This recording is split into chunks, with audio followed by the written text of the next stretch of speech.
Hi, Simon here, GM8NYB.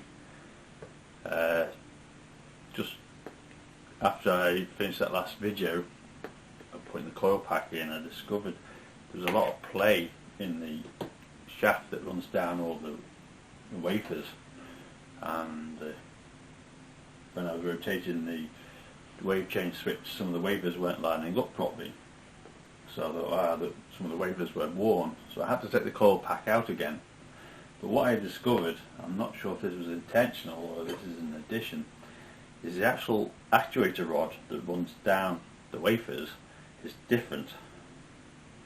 It was smaller than the actual wafers itself, so there's a lot of play in the actual rod. I never noticed this before until I actually had it in the radio. I was moving the wave change switch on the front. I found the rod was rotating long before it started moving the wafer switches. Right, so I'll just show you what I mean. Now, this is the original rod, and on close inspection, obviously the ends aren't very rounded. On top of that, it's a split rod. Splits that one way or other, like a fork, you see.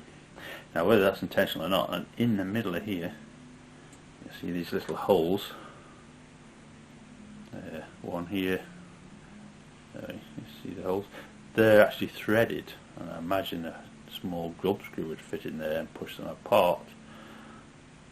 Now, when this was in the wafers, let's do the first one. Not much play on that one. There's quite a lot of play before the wafer starts moving, and I originally thought the wafers were all worn. So you've got quite a lot of play there. Now that prevented all the segments of the wafers lining up properly when I rotated it. Now, whether that's deliberate by Marconi company when they did that, I wouldn't have thought so. It looks like a rod that's been split down the middle. So I measured it, and it's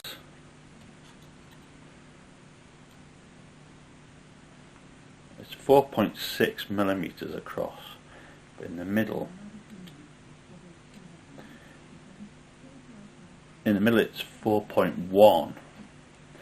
Now, I know I have a junk box, and I rooted around for a cinema rod, and I don't know where it came from, but this is a solid rod, and it's got shaped at the end. Try and get that in focus. Whereas this one looks like it's been hacked off something else. Even that's slightly rounded,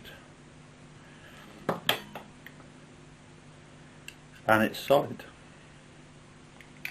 And across the flat, hard to read in there, but it's actually 4.6 millimeters, which is exactly the same as the end of here that's not been split. So, was this deliberate?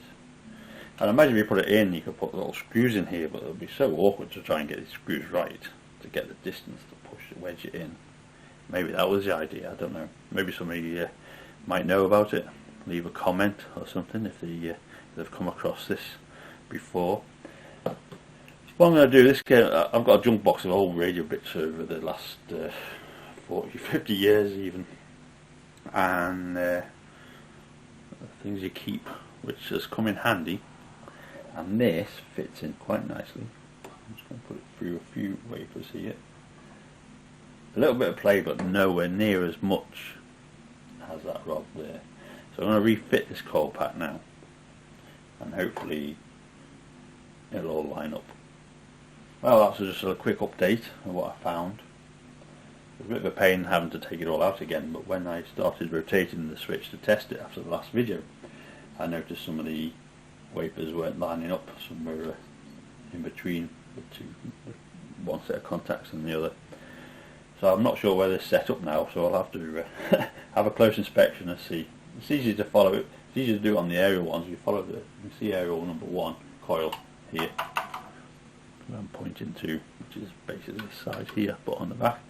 And you can see the cable, and it runs to one of the wafers. So you can just rotate the wafer until you see the lug mating up with the connection that goes to number 1 coil.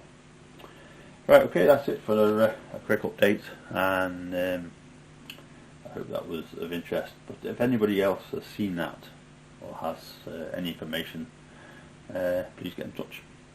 Bye bye.